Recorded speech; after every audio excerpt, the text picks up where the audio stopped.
Terima kasih atas waktunya, Pak.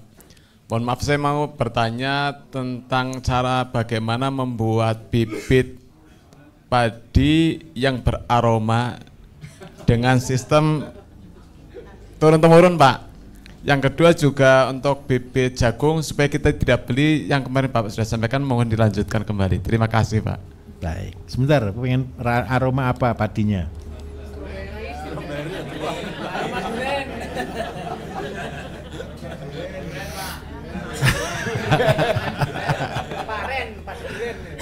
Oke, ini sebenarnya dengarkan saja, tidak usah dipikirkan.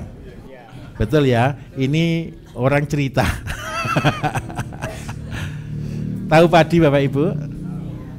Padi itu mengalami pembungaan enggak? Cerita ini berasal dari konsep begini. Di hutan, padi yang ditanam pinggirnya alang-alang, aroma berasnya adalah beras alang-alang atau alam. Nah, caranya bagaimana? Ini konsepnya ya, ini konsepnya. Ini alang-alang, ini sawah, padi. Karena di hutan, padinya kan tidak mungkin beli benih dari luar, setuju? Dia tanam padi di sini. Pas bunganya alang-alang ini menyerbuki padi. Terus dari padi ini diambil sebagian kan, ditanam. Ketika ini ditanam Bapak Ibu, padinya pasti berbau alang-alang. Nah, sekarang bagaimana cara buat padi yang beraroma? Ketika sudah masa pembungaan, Bapak Ibu kan sudah diajarin buat kuteja, betul ya? Kuteja itu ngambil apa? Ngambil intisari dan enzim dari suatu bahan aktif. Nah, cari bahan-bahan yang beraroma. Aroma itu pandan, betul ya? Yang berikutnya duren, gitu ya? Nah, semangka, melon, apapun deh yang beraroma, pokoknya ya. Itu diolah menjadi nutrisi. Pada waktu ini mulai berbunga, penyerbukan, semprot dengan itu. Secara berkala, bisa setiap minggu sampai 3 kali. Tujuannya apa? Ketika ini disemprot pada waktu ini sedang pengisian, pada waktu sedang perkawinan, masuk enggak dia ke intisarinya? Masuk. Ketika ini panen, ambil bijinya ditanam, maka ini baunya sama dengan ini. Gampang atau susah? Jadi yang turunannya, harus turunannya. Bukan yang ini jadi bau, tidak. Ini ketika ditanam baru keluar bau. Lah kalau kepengen lebih bagus lagi, ini dikawinkan lagi dengan ini lagi, terus turun lagi. Lebih berbau lagi, lebih tajam lagi. Seandainya pandan sampai 4 kali keturunan, maka wangi sekali. Pandan. Tapi orang sekarang lebih pintar Bapak Ibu. Semprot dengan parfum. Begitu dibuka, baunya multu. Ini yang bahaya, jujur ya, ini yang bahaya. Saya katakan, ada orang komplain ke saya, Pak, saya sudah pakai cucian air beras, kenapa kok enggak bisa jadi ya?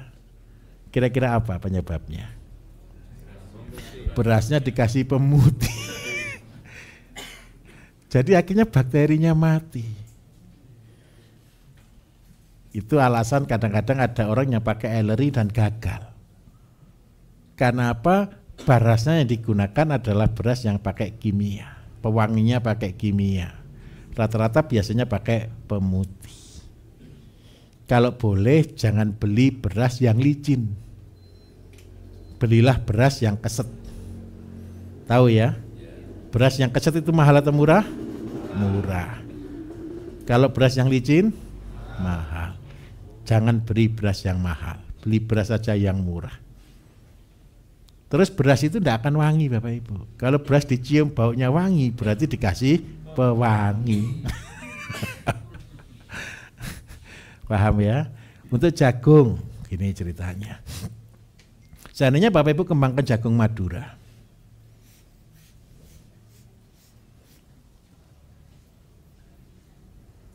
Ada yang tinggi enggak kira-kira? Yang tinggi tolong diambil untuk jadikan benih. Nah terus seandainya Bapak Ibu membuat benih, tapi tolong ya, saya ngajari buat benih, jangan jual benih ya, biar Bapak Ibu tidak bermasalah dengan hukum ya. Benih itu tidak boleh diperjualbelikan. Karena apa? Kecuali kalau Bapak Ibu nanti akadnya untuk komunitas. Tapi juga jangan ditulisi untuk kalangan sendiri juga, itu juga salah. Untuk kalangan sendiri yang jual orang luar, itu salah juga. Nanti Bapak Ibu kalau seandainya buat benih, bagus, boleh jual cuma di grup. Tidak boleh dijual di luar, karena ini salah. Teorinya buat jagung hibrida Bapak Ibu.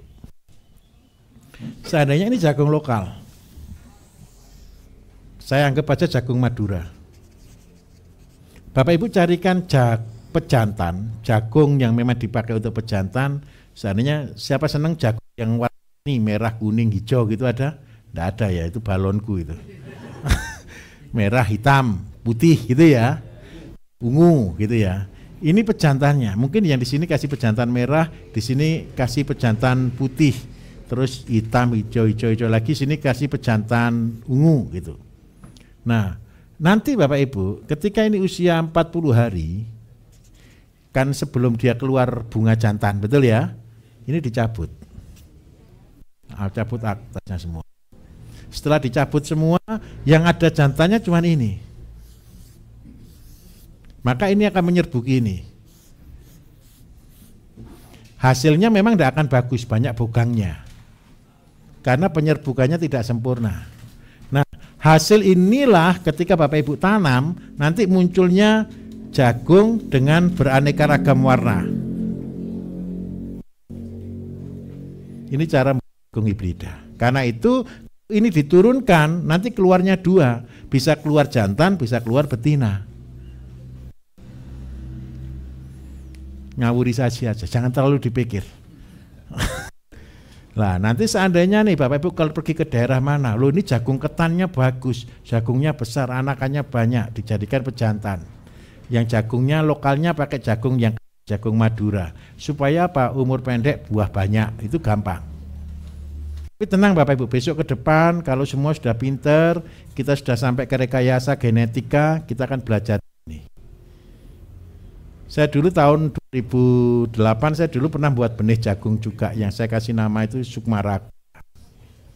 Itu yang kita kembangkan jagung komposit. Jagung komposit itu begini. Jagung komposit ini jagung Madura. Semua isinya jagung Madura. Tapi saya pilih yang paling bagus. Yang bagus-bagus ini yang kita kembangkan jadi komposit. Dia tidak akan berubah karena dia tetap satu galur, jagung Madura. Cuman bedanya tongkolnya lebih besar. Saya kemarin lihat di grup, teman-teman sudah pinter-pinter. Jagung Madura itu target saya 1 jadi 100. Tapi kemarin saya lihat di grup sudah 1 jadi 300. Kalau sudah 1 jadi 300, Bapak Ibu per hektar sudah tembus 10 ton per hektar. Saya tunjukkan bedanya di mana jagung hibrida dengan jagung Madura.